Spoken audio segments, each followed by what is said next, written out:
Hello, what's up? Good afternoon, good morning, good evening. Hello, welcome to another YouTube video. I hope you're having a frightfully average day.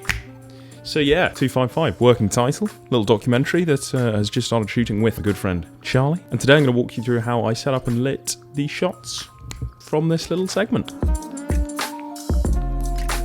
Yeah, I always find it really helpful and interesting when I can see what someone has done to achieve a certain shot. Even if it is, which is the case with these, unbelievably simple. I really haven't set the world on fire in terms of lighting and cinematography here. In fact, I've probably done a very average job. However, you can be the judge of that. We can jump right in and look at some of the looks and how you can achieve them.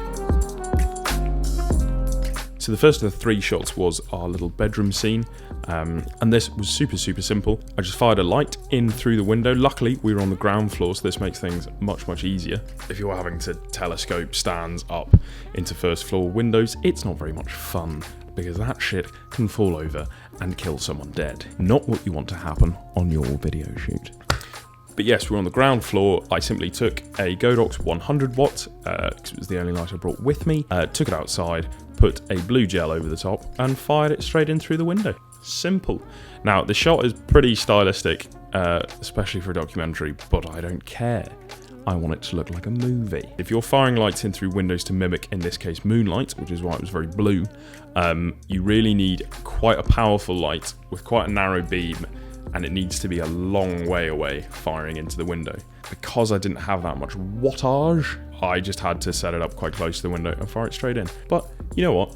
I think it looked alright, and for the uber stylistic look I was going for, I think it was a great success. I finished off this look with a bit of atmosphere aerosol, which is literally just fog machine in a can, haze in a can, and it was actually pretty useful for this shoot.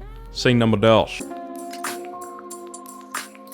Scene number 2 was a bathroom scene. I love bathroom scenes because I just think they're cool. I think you can just make them look really gritty very easily. This was probably the simplest thing you could do on the planet, and there is literally no excuse for any of you at home to not be able to make something like this. And that was literally just a 70 quid LED light. What are they called?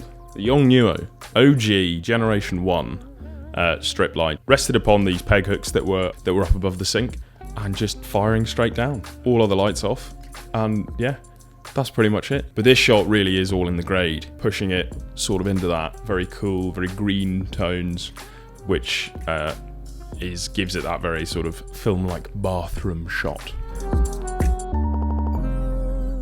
So the final scene was our pain cave cycling shot. This really was a nightmare. And I knew it was going to be a nightmare because I knew how small the room was. But we made it work. Worked quite well because it was all quite intense, very close up, face to face. And yeah, so got Charlie here to hop onto the cycle trainer. And then again, strip light just wedged into a corner off to the right. And yeah, the simplest thing to do was just put one light off to the side so it was coming straight in on one end.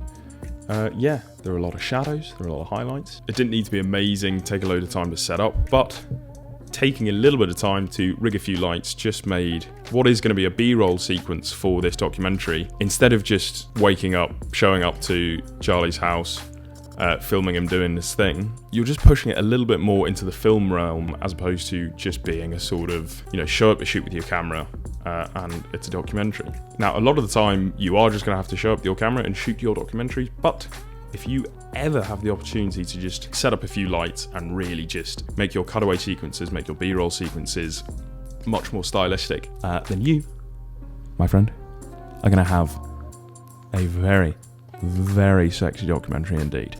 Yes, you are. Right, I think that just about does it for this video. Thank you very much for joining me. Do make sure to give this video a thumbs down and unsubscribe if you have subscribed. We don't want you subscribing at all.